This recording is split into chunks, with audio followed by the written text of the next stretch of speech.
Hey everybody, welcome to You Have to Watch This podcast. I'm Alan. And I'm Ryan. And we just left the theater. We just saw Justice League. Yes, we did. And we're recording in the car again, just like we did after Batman v Superman many episodes ago. But yeah, this is the second time I saw it. I saw it last night with my wife, and then this is the first time you've seen it. Yes, this is the first time I've seen it. So, right off the bat, what'd you think? It took them 5 movies. To finally, 5-4. This is the 5th, so I'll give you either one's right. Yeah. So, it took them this long to finally make, this is good. This is really good. Yeah, I went in with really good. I went in with very low expectations for this movie, and I was blown away. Mm-hmm. I'm glad I saw it twice, because the first time I just sat there with a grin on my face the whole movie just because of the score. Yeah. So, I really enjoyed it. I want more of this. Everything that was wrong with these movies, they fixed. Yes. I feel like this was the first time in 3 movies that he's been in that I've actually seen Superman on screen in a long time. Actually being Superman? Yeah. Yeah. Spoilers, Superman comes back, but if you didn't think he was coming back, then why are you listening to this podcast? But yeah, it's spoiler free except for that. Yeah. The humor was right. They weren't trying to overdo anything. The seriousness that I want out of DC movies is in there. Yeah. That's what I was that's one of the things I was happy about. They actually had the seriousness in it, and they didn't overdo it. They didn't soften it up. It was all there. And so it's a superhero movie. It separated itself from the Marvel movies. It's a completely different feel. It's a bit more serious. And that's what I want out of DC. That's what I want out of those characters. And that's what it was. They got the acting was well done for the actors that were in it. Even the side characters, they got extremely good actors for. I'm sorry, but the one thing I was thinking of, I was really hoping that they weren't going to redo the lab scene from Terminator 2 with with the dad, because as soon as I saw him, I was like, I don't know the actor's name, and I was like, that's the guy from T2. That's the scientist from T2. It was perfect, and it was just and then of course with Barry's father, that was an excellent choice as well. Yeah. For the very few times that he was actually in it, it was just, this movie was done right. DC finally made a good movie. Well, at the same time, this is a lot of setup for the solo movies going forward. So Cyborg's going to get his own movie. Flash is going to get his own movie. And I say they're going to. They're supposed to. Yeah. Flash is definitely, they've been trying for a while to get a director locked down, and it just hasn't happened yet. Mm-hmm. So Cyborg's on the schedule for, I think, 2020. Okay. But yeah, so you bring in these bigger names like J.K. Simmons as Jim Gordon. Yeah. Commissioner Gordon. He has a bit part to play in this, but going forward into the Batman, knowing that he's going to be in it is exciting for me, because I like him as an actor. And here's the thing. The only thing that I read going into watching this movie was about how the movie did at the box office. Yeah. And the studios had projected this movie to do a lot better its first weekend. And there's been a lot of talk about, are they going to continue it because it didn't hit their internal projections. And they should. Yeah. Pretty much, if this movie doesn't do as well, money-wise, as it should, they shouldn't take that as, we're not interested. We are interested after this. They're just in timeout. Yeah. This is their punishment for making 3 bad movies and a couple ones that were okay. I would say 2 bad movies. Okay, 2 horribly bad movies. And they're both the movies that have the extended editions on their Blu-rays. Yes. Because I rewatched Man of Steel, Batman v Superman, and I didn't rewatch Wonder Woman because we just saw it. We just saw it for the show. But I rewatched those two going into this just because I had the time. Yeah.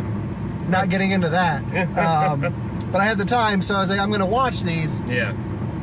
And, like, they're not bad. Like, the extended cut of Batman v Superman is so much stronger than what we talked about after we saw it opening night in the theater. But you lost so much in the theatrical cut, and that's what hurt people. People didn't want to see what else is going to come out of DC. Yeah. After that, because it kind of stunk. Left a bad taste in your mouth. It did. And, like, you go into Justice League with that taste in your mouth, like, worried about what this is going to be. And it definitely isn't a perfect film. It has its issues, and we'll get into that. Yeah. But I had so much fun watching this, and that's what I want from a superhero movie. Yeah. That's what I want from a comic book movie. Like, you're going to give me Batman, Superman, and Wonder Woman on screen together. I want it to be fun. I want it to be colorful. Mm-hmm. And I want them to get along. And that's what this movie is for the most part. Yeah. Well, they definitely touched on the tension between Batman and Superman. I'm happy it didn't take another 35-minute fight for them to realize, oh, our mothers are named the same. We're friends now. Like, it was actually... He was upset. He was upset at what happened, but he got over it. Yeah. Because he realized, hang on a second, there's stuff going on. And I'm happy that they only spent maybe about, 7 minutes? Yeah. On that, with him coming back and we'll get into that. So, who is your favorite member of the Justice League? Who stands out for you the most in this? Stands out for me? Yes. Okay, so I honestly really like Cyborg. Okay. I really like Cyborg. I mean, Barry being the Flash and being the goofy young kid, he like the comic relief. He was the comic relief of the group. He was the comic relief, but honestly, a lot of his stuff fell flat for me. It worked in parts. Like, the stuff that worked was the stuff that I saw of him in the trailers. Yeah. Like the I need friends and I've never done this before. Like the stuff like that I saw in the trailers, and that's what worked most for him. But like him zipping around the Batcave, just like a kid in a candy store. Yeah. I could have done without.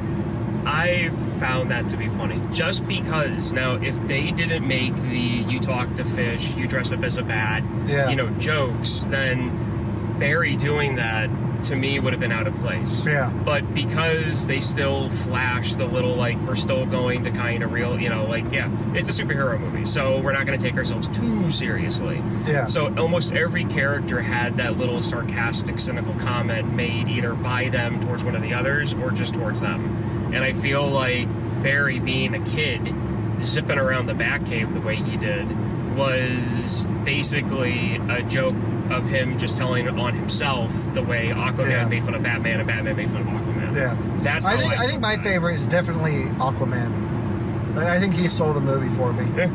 Just because he doesn't give a shit. Well, his character was definitely a lot better than what it was definitely a lot better than what I thought it was going to be, and I'm definitely going to separate Aquaman between old Aquaman and new Aquaman. Yeah, the issues I have with Aquaman. Yeah, we've talked about Aquaman before. And I think I'm that totally, was it. This going forward is fine. What episode was that? How did we get on that topic? I have no idea. I really don't. I don't even remember either. I think we were just starting to talk about this I think it was the trailer. It was the trailer for it, and it was just, I'm happy the way they have Aquaman now. Yeah. And definitely I didn't see a lot of cartoons. I didn't read the comic books. I just had the little things with Aquaman in it. And what definitely connected it a little bit more for me this time was the fact that they went back to his, people, and they showed part of his civilization. Yeah. And they went into it a little bit. So now it makes a little bit more sense to me than it did before. Okay. And the fact, and also they explained, no, I talk to the water. Like, the water talks, not the fish. Like, that's what I I was also very happy they did that, because I understand there's supposed to be like a mystical part to it, but at the same time, it still has to be grounded in some kind of reality. Like talking to the ocean, him being like godlike, okay, that makes sense. Yeah. Not talking to sharks and you know, colluding with octopuses to lay a trap. Like, no.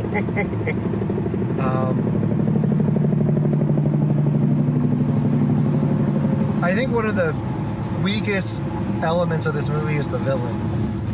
It's very one-dimensional. Yeah, they don't very really one-dimensional. explain where he's coming from. Yeah, I feel like there's a lot of exposition with his stuff. Like, a lot of the time when he's talking, you don't see him talking. Yeah. You just hear his voice. Mm-hmm. And there's one moment that I could tell they did in post.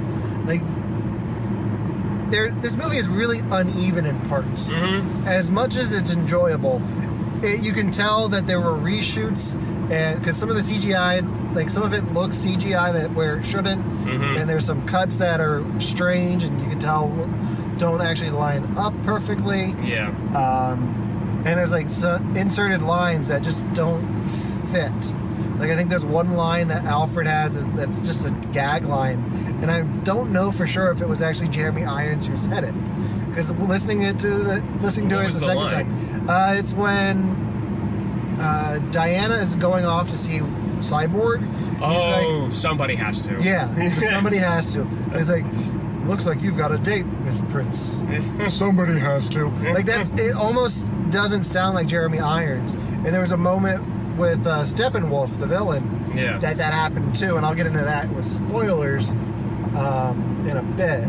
But there were just some things that felt off for this movie. Yeah, there were. But and I have to say, that's not just a DC thing. Mm-hmm. I think I picked up on more of them in this than I did in like Thor Ragnarok. Yeah. Because I think I talked about last episode the scene on the cliff. Yeah. That just didn't work for me because of the CGI. Yeah. But there were a few more elements like that, and like the whole time, just from reading the internet, every time Superman was on screen, I was looking at his upper lip, trying to figure out if this is where they removed the mustache or not.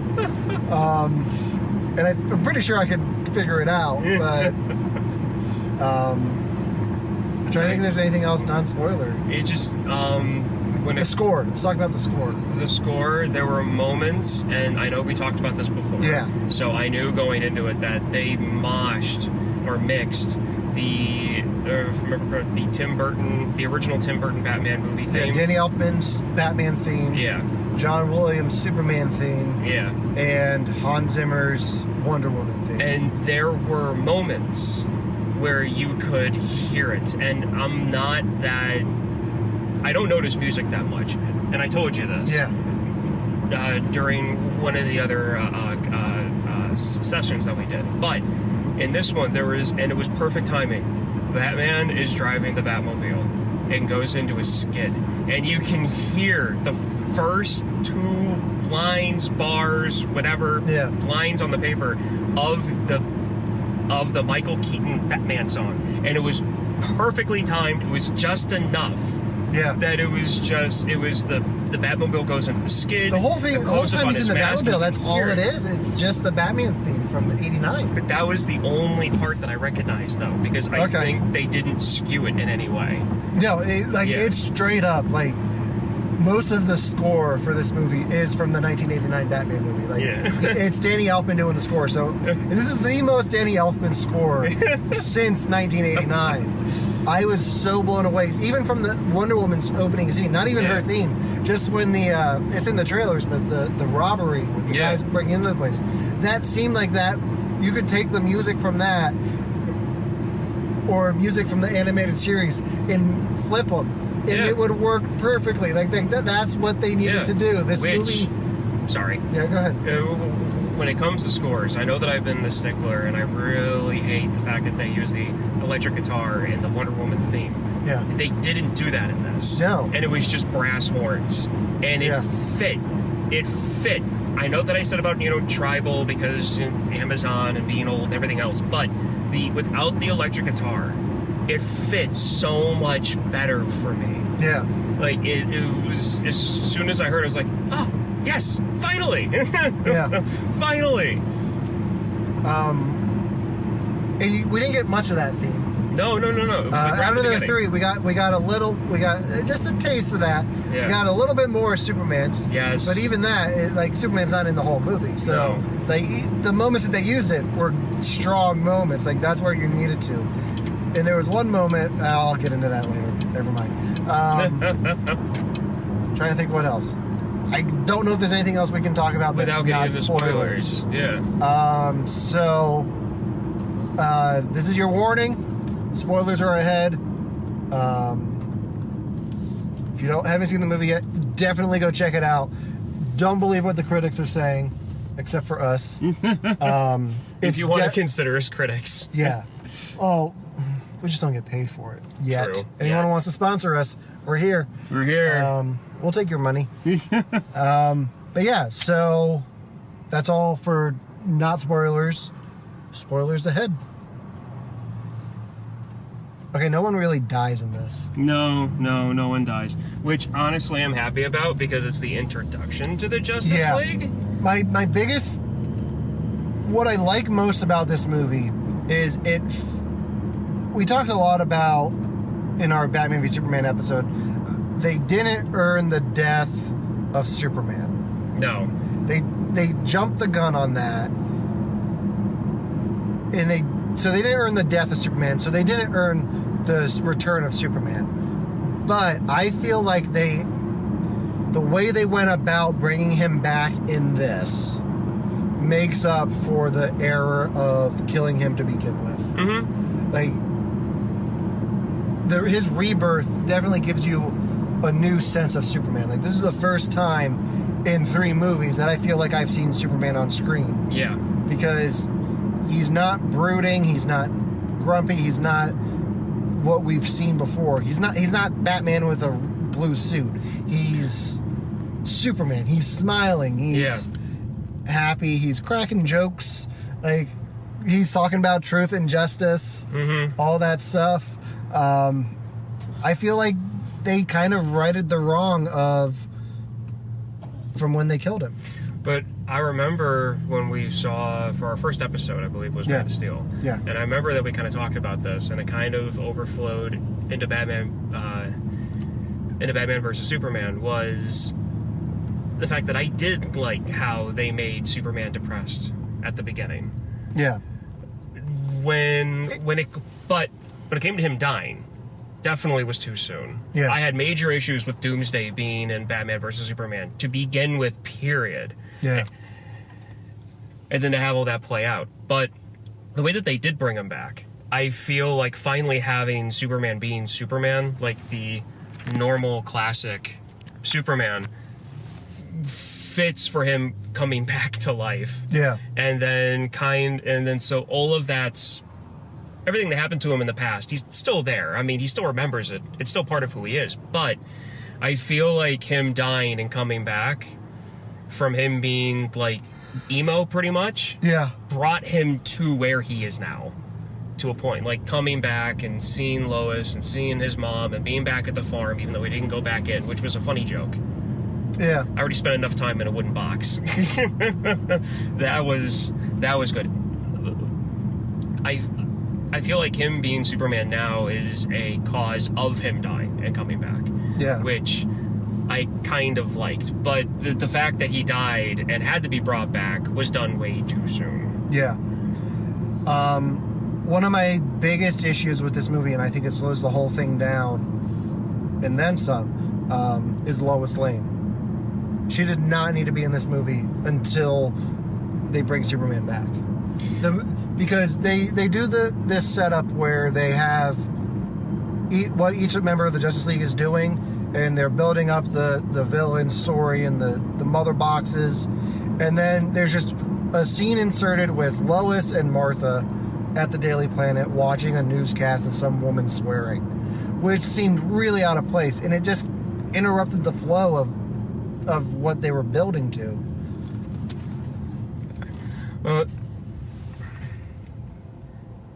Difference of opinion. Okay. I actually liked it. You like that scene? I liked it because you know why if you're still listening to the podcast, 1, you've seen the movie, or 2, you don't care about it being spoiled because you know enough about this that he's coming back anyway.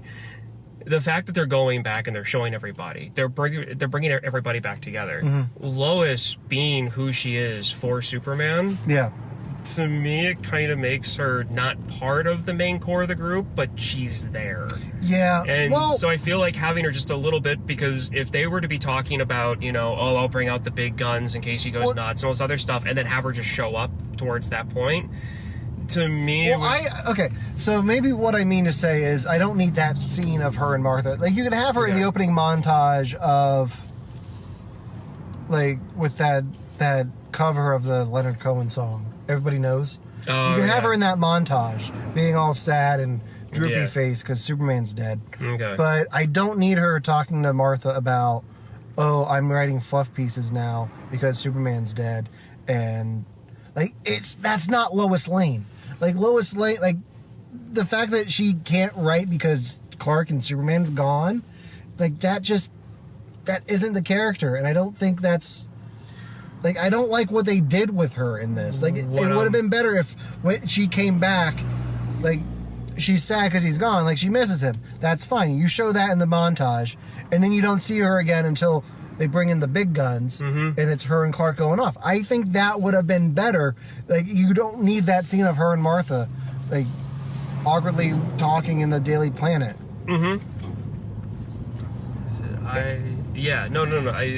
When it comes to the way that they did this scene specifically with them at the Daily Planet, talking about how the farm got foreclosed on, and her not being able to write, I totally understand that. That conversation was a little bit weird, and the whole TV thing with the woman cursing on the news, that was one of those moments where they started to slip back into the humor that I feel doesn't fit for these movies. Yeah.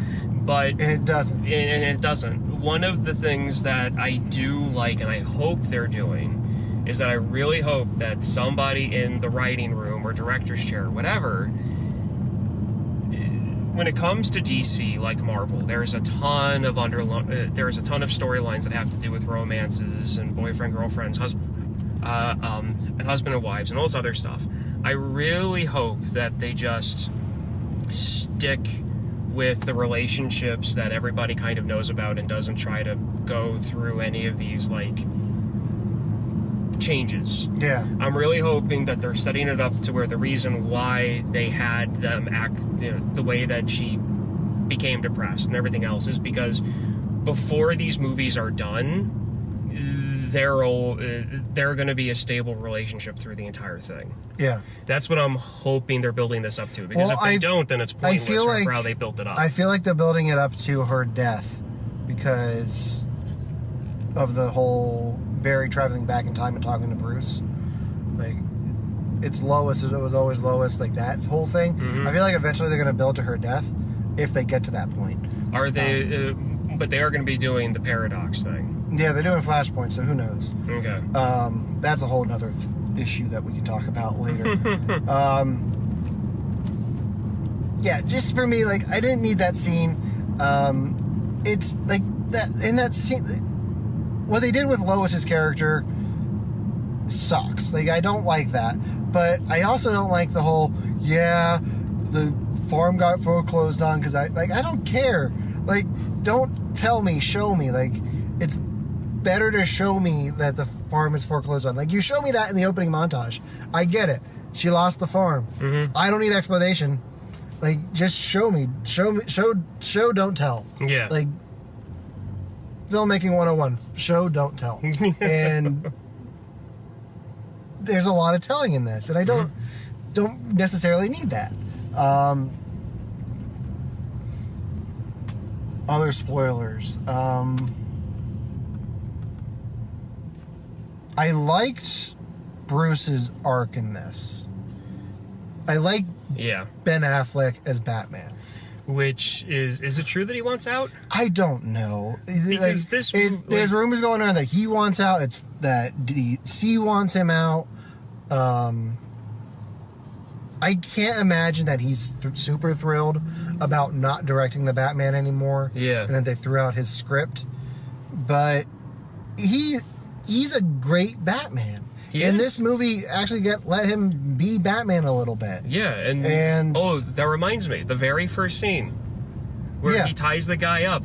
I love the fact that he just leaves the guy alone. Like, this guy was robbing. So this is somebody, like, at the start of every Batman movie, he ties somebody up. He stops, like a mugging or, like, somebody robbing somebody's house or, you know, something. And this, he ties the guy up. He scares him half to death. He draws out one of those demon things, those bugs, and then he just lets him go. And the guy is so traumatized about what happened, he's talking to Batman like, you know, hey man, you're here to protect me, right? And I know, like, you just, you know, like, hung me off the edge of a building, but, you know, do you know what's going on? Because I'm scared.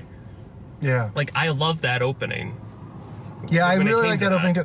But, see, that the opening is another thing. Like, I think we've talked a few times about movies feeling like they have several different endings. Yeah. This movie definitely has one ending, and it works. Yes. The ending is great. This movie definitely feels like it opened 3 different times. It did. Because you have the cell phone video of Superman. Yeah. You have Bruce or Batman on the roof with the guy. Mm-hmm. And then you have the opening montage to Everybody Knows. Yeah. Which, honestly, I didn't know that was a cover until my wife came, like, we got home and my wife said, you need to listen to this because this is the original. Yeah. I was like, oh, that would have been better. Like, just use the original. Mm-hmm. Like, why use a cover? But it's Zack Snyder and covers of everything. Mm-hmm. No Richard Cheese in this one, though. Mm. Whedon probably cut it. I know we talked before about this movie, if it was gonna suffer from not knowing the other characters, and I don't think it really did. No, they did it right. The difference between Marvel and DC, and this is something that I am going to stake a very heavy opinion on, which is DC's been around a lot longer than Marvel. Yeah. Except besides the younger age groups. And when I mean younger age groups, anybody under the age of 40, pretty much. Like, under the age of 40, it's more than likely your favorite comic brand superheroes are going to be coming from the Marvel Universe. When it comes to anybody over 40, it's going to be DC. Simply because it was first, right? It was DC and then Marvel, or they coming around the same time? Yeah, DC was definitely earlier. Okay. So a lot of the superheroes that Marvel came out with were just kind of rehashes of what DC was already doing. And then they finally went off on their own thing. That's where you get the comparisons between Batman and Iron Man. Exactly. Yeah. So when it comes to DC, they don't need to do what Marvel does. They don't need to introduce these characters. No. As heavy as Marvel has been. Just like one of the trailers we saw prior to this was Black Panther. Ooh, do I want to see that. But anyway, I'll save that for later. But the characters in DC are so ingrained into American culture that when you say The Flash, somebody who has never read a comic book, seen a Saturday morning cartoon when they were a kid, they know who the Flash is. And if they don't, say, oh, it's the guy that wears suit with the lightning bolt. Oh, okay. They're going to know what you're talking about. Yeah, I think the only one, though, that I feel like kind of needed...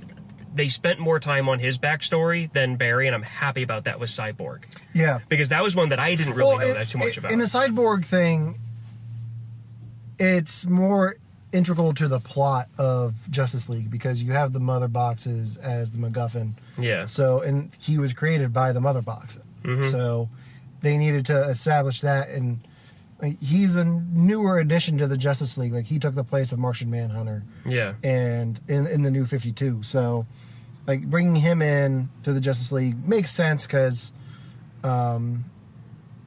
it's something different from what you have already on the team.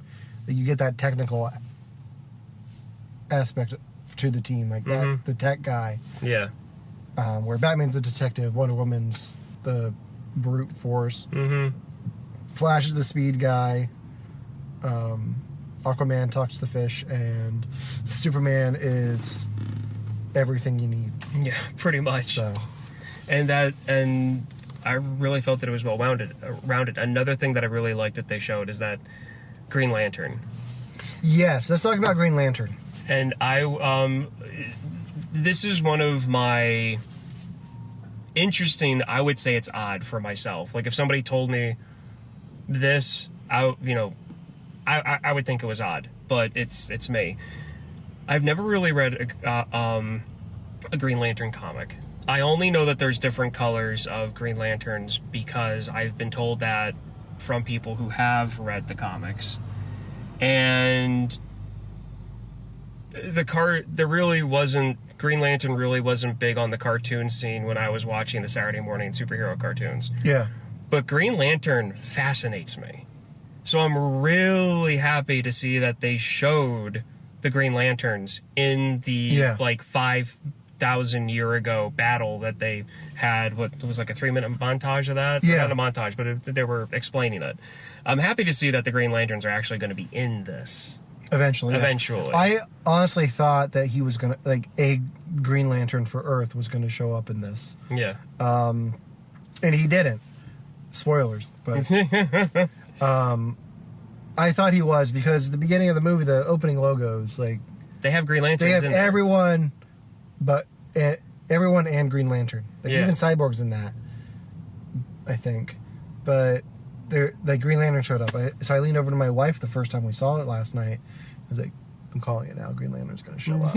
I was kind of right. It just wasn't Hal Jordan or John Stewart or Alan Scott. It was some guy with a cape that they didn't really show the face of. Yeah. With the giant hammer out of his ring. I mean, he can do anything out of his ring. Yeah, I know. It was interesting. Have you seen the Green Lantern movie? I refuse to watch the Green Lantern movie. Good on you. Which is why I think it would be funny. And I know that Ryan Reynolds is Deadpool and probably signed, contracts, whatever. I think it would be cool with the way this movie was done.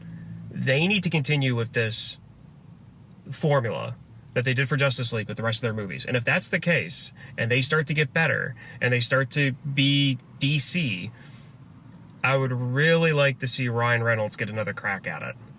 Yeah, I don't think it's going to happen. Have they ever done that before? Have they ever did a reboot of a movie with the original main actor in it? Because that would be... I mean... Ryan Reynolds would be the right actor to try it out with. They brought Connery back to Bond, but it wasn't an official Bond movie. It wasn't. But they would say never say never. Yeah. So, never was it the same studios that did the Bond movies? Okay, so I don't know about that. I don't know the Bond movies. For a superhero movie, that's never been done. Exactly. Unless you count Blade. Because there was some time in between Blade there, and they tried to reinvent it a little bit. Yeah. But I think Ryan Reynolds would be the right actor to try it out with. I don't see him coming back to DC. I don't see DC taking him back. Yeah. I feel like... I just heard today on a podcast Kevin Smith talk about wanting to go direct a Marvel show, because he's been doing stuff with The Flash and Supergirl. And he talked to one of the guys there on his one podcast, and he's like, what will it take to get me to direct one of these Netflix shows? He's like, well, you got to stop doing The Flash. You got to pick one, DC or Marvel. So if they're like that with directors, I can see them not... Well, shit, no, that's not right. Well, I was going to say, I don't see them... I see them being the same way with actors. Yeah. But Lawrence Fishburne, who plays Perry White, who was not in this, and I'm livid. Like, if you're going to give me Lois Lane, give me Perry White. Like, he has my favorite line in Batman v Superman, which is, crime in Gotham, other breaking news, water wet. I love that line and that delivery. Yeah. And he wasn't in this, and it's so soul-crushing to me. But he's Perry White in this, but he's also going to be in Ant-Man and the Wasp. Yeah. So he's bridging that gap. So I think it might be possible for like smaller roles, but like main on top marquee, like leading man. I don't see it happening, because it would just be, with all the craziness going on with making these movies right now. Yeah. I would find it to be interesting, and it would be a little bit, and it would keep my interest. For me, it would be extremely entertaining to see an actor playing a major character in both the Marvel and DC universe. And I really think Ryan Reynolds would be the right actor to do it because he has the personality and he has the talent. But honestly, I feel like that bridge has been burned with Daredevil because they made so many Green Lantern jokes and he bashed it so hard. I don't think they take him back. It would still be nice to see it. It would be. It'd be nice to see Brandon Routh as Superman, but it's not going to happen. It's not going to happen. I know. I'm just... If it were to happen, that's who I'd want it to happen with. Yeah. I guess I would say it that way. But it just... This movie, even with the few flaws it has... I can't even agree with that. Because if you're going to do something like that and take an actor from a franchise and then wait years and reboot it with that same actor, Michael Keaton doing Batman Beyond... Have him be the old man Bruce Wayne. Oh, no. See, and training Terry McGinnis. Like, that's what I want to see. That would be... That wouldn't be a reboot. That would be a continuation. Yeah, but you're... That would be a continuation of the storyline. But it also wouldn't be. Because you'd have to reboot from everything that was after Batman Returns. Multiverse. I know, and I'm still a proponent for the multiverse. I would love to see Michael Keaton come back as an aging Joker, personally. Yeah. That'd be good. I want to see Willem Dafoe as a Joker. I'll see anyone as a Joker except for Jared Leto. Huh? Unless they're actually going to give him something to do the next time he plays him. Yeah. Because I know we haven't watched Suicide Squad for the show, but there's a reason for that. And there's also a reason I didn't watch that for my rewatch going into Justice League. Yeah. I'm trying to think what else I wanted to talk about. One of the things that I liked about this movie that played on issues that I had with issues that I had with Batman vs. Superman, going back to the ship that was in the middle of the city and having him going back into the goop and doing all of that. That set housed some of the worst issues that I had with Batman vs. Superman. And it was nice to see that set get justification to a point. I mean, they definitely do a good job of world building in these movies because everything that happened in Man of Steel is still, like, you can still see the remains of that with the ship, and then whatever, like, everything that happened in Batman v Superman is still there too. Like, there are parts of the It makes me wonder how much time do you think passed between Batman v Superman and Justice League? How much time do you think is in between? I'm gonna say probably about a year because they kind of mention it. Do they? Because at a scene, Bruce is talking to Diana about what she's been doing since, like, they last, like, met or like fought with each other or whatever, and he said, what have you been doing for the past year?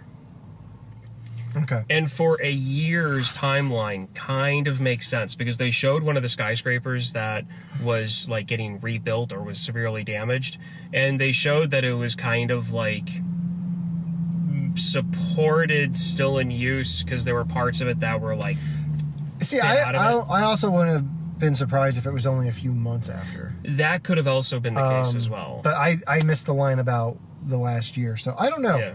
Yeah. I'll buy a year, but I was just curious. No more than that, though. Yeah. Simply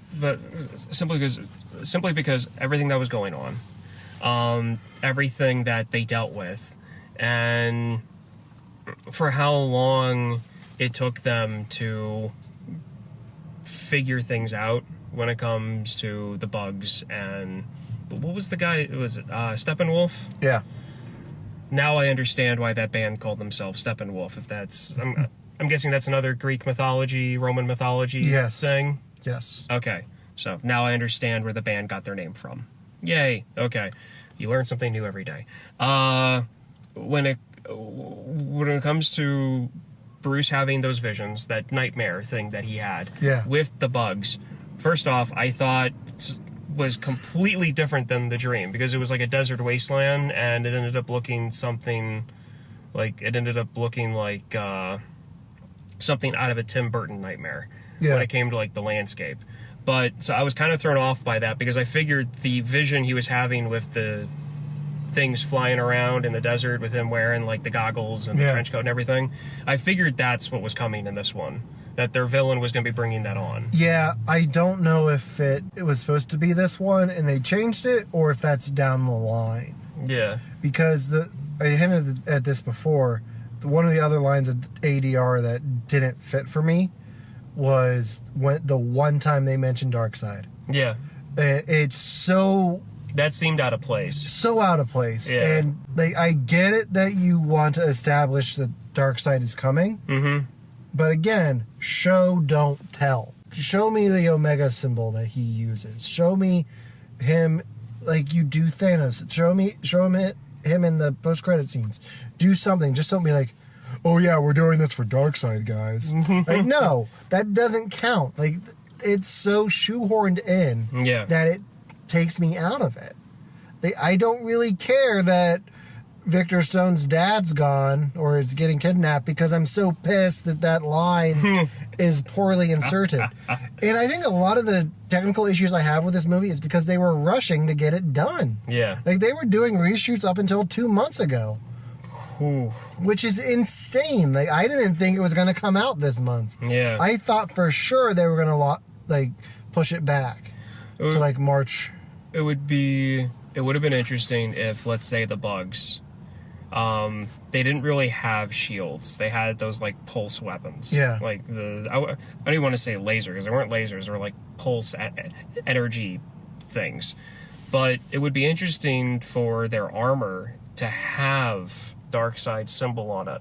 And they don't even mention it. Yeah. It's there, and in a couple scenes, they might have a thing where, one's getting beat up or killed, and it gets thrown at the camera, and there's, like, the symbol clearly there, so, like, you don't miss it. I would have been fine with that. Yeah. So then people who know it know it's coming, and people who don't, who just go to these movies to be entertained, can go to Wikipedia and look it up. Can go to Wikipedia, or just be surprised when the next movie comes out and have it be connected, so that when they go back home and watch it on DVD or Blu-ray, it's, hey, look, they've got the symbol that they were working for them the entire time. Yeah, that's part of the thing. I kind of wish I didn't know as much as I do about comic books and all that. Like, it'd be nice for these things to actually be surprising for me. Yeah. Like, it'd be cool that if I didn't know that Superman comes back to life. Yeah.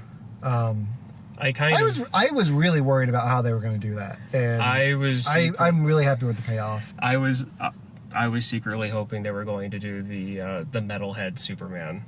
Like I thought they were going to. I thought they were going to do black, with like the jeans and not as the comic book, but like not they were supposed to like the black hair. They had the black suit. They were teasing it for this.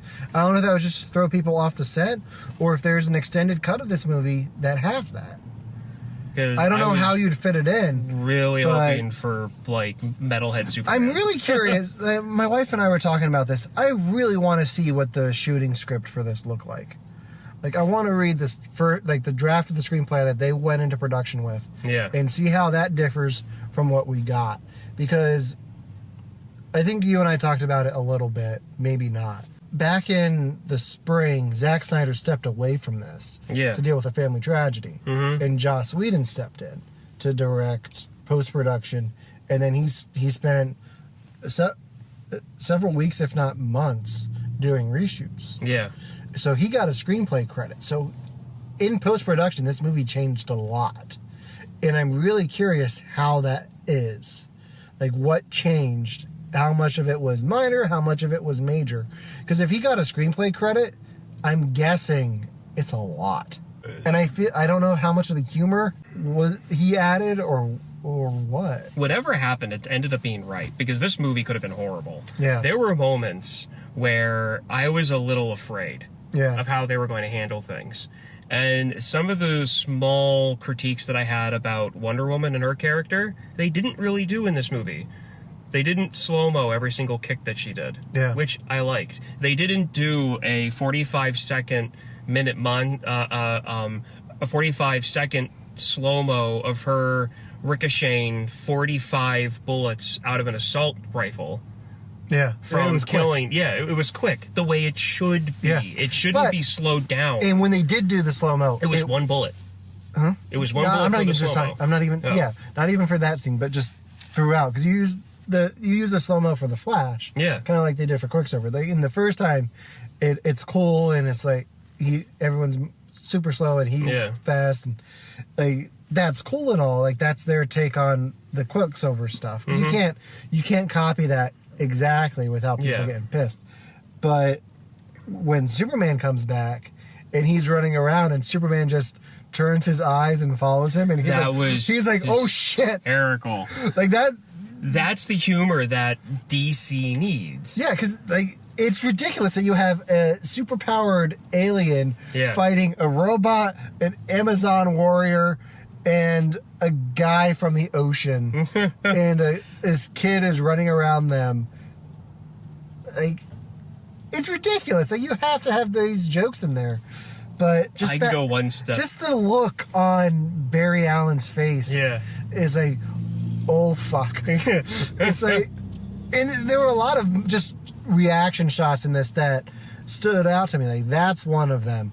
And then the look on Batman's face when Superman actually does show up, he looks like his best friend just came back from the dead. Yeah. Because he kind of did. But just those little reaction shots, like I wonder if those were added in later or what. Yeah, when it comes to that scene, especially with Superman and the Flash, anybody who knows Superman and Flash and their relationship knows that they did a race and Superman won. Or spoilers. They didn't finish or something like that. But Superman won some race that I remember that people were talking about. Because then there was a long conversation of, well, why is the Flash even there if Superman's faster than him? But anyway.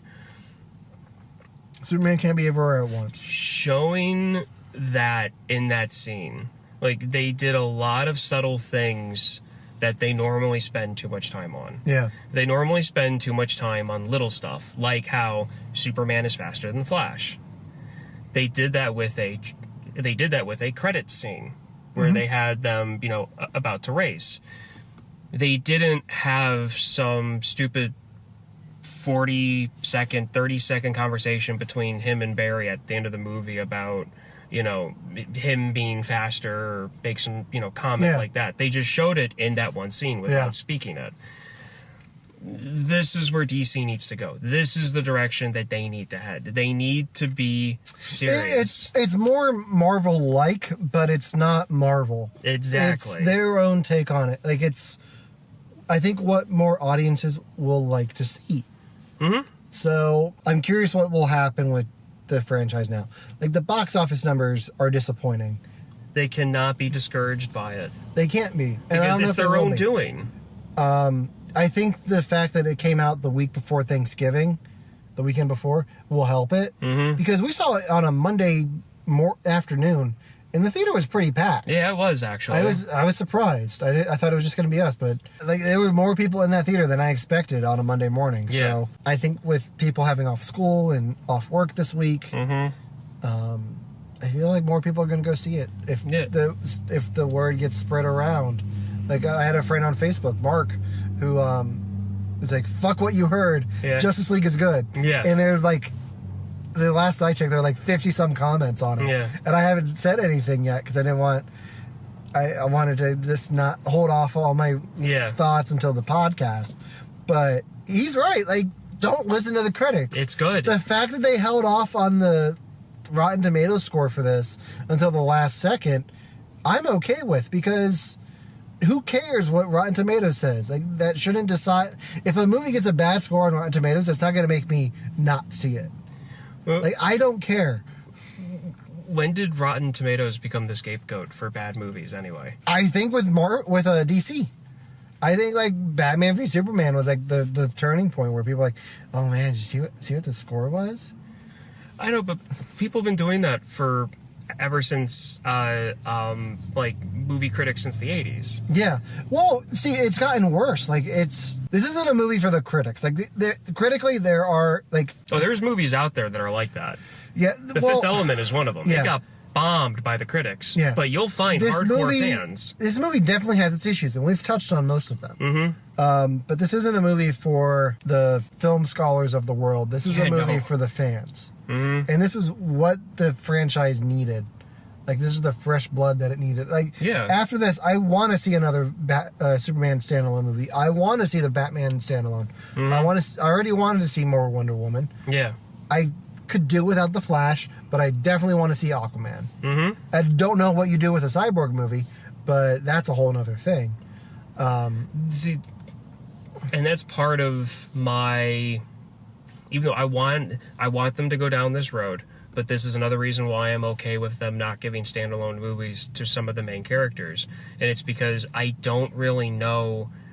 with the way that they built up these characters, they built up...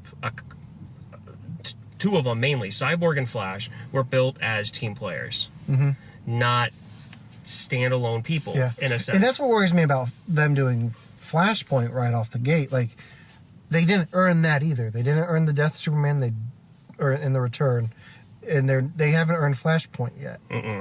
No, they haven't. Especially since when it comes to me in the Flash to me came off as a comic relief character, not a standalone character. Well, and Flashpoint's a whole nother world. So like, if you have him travel to this alternate timeline where Bruce died and his parents are alive, like, having him interact with that version of... How much do you know about Flashpoint? His character needs to mature. How much do you know about Flashpoint? Flash talks to somebody and Lois dies. He goes back in time, he talks to somebody, and then comes back. The whole thing about Flashpoint is, and they hint at this in the movie, Barry goes back in time to save his mother, which has a rippling effect on the timeline. So Bruce dies in the alley, and his parents live. And is this where his dad turns into Batman? Yeah, Thomas Wayne is Batman. And then his mom turns into the Joker. Yes. Okay. So they might do that. Like, I'd be okay with that. Like, if they're gonna do this Elseworlds movies, like they're talking about with Scorsese doing a Joker movie.